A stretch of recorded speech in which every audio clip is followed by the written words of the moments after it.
That's probably why you clicked on this video. You don't know what you're doing, you look at self-improvement videos, you apply those tips in your life, it's not working out, you feel bad about yourself, and you don't know what you're doing again. The cycle continues and you're kind of stuck in a loop. But the thing is, it's not your fault. The self-improvement industry often sells this illusion that one system can work for everyone, and that if it isn't working out for you, then it's a you problem.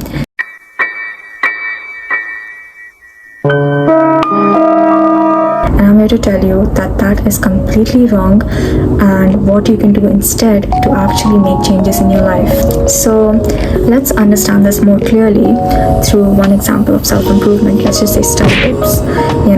There are so many YouTubers out there that give tips for each and every single situation, where it's like, what to do when you're burnt out, when you're tired, when you have your exam the next day. These kind of tips are always out there on YouTube. But the main question comes in, if these tips are already given by YouTubers, why is it that students still struggle? It's not your problem. Because what tip works out for someone else cannot work out for you. If one tip works out for me, there's no guarantee it will work out for you. Main thing is that the answer is so clear and so obvious.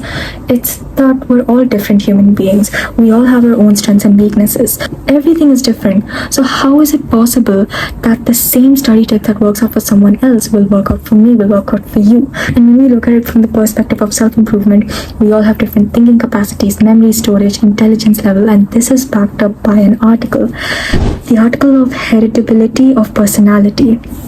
Okay, in this study, 100,000 people of both genders, all age groups were taken in. The data analysis were performed using random effects model, and the results showed 40% of individual differences in personality were due to genetic, and the other 60% were due to environmental influences. So we're all so different. We all have different genetics, we all have different environmental influences, we all live in different places. So different things are gonna work for us. The way I study is not gonna work out for you, and the way you study is probably not gonna work out for me. Just gonna cut to the chase. Let's take an example. Let's just say there's a person who is decent at maths, or maybe even sucks at maths. You can take that also, but I'm gonna say decent at maths. And they really want to excel at maths.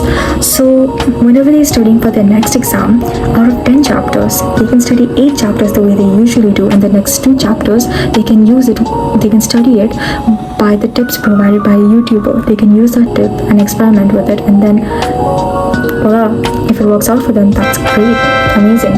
If it doesn't, then they can keep on using different tips, because so many different YouTubers give so many different tips, and you can keep on using it until you find the perfect remedy for you.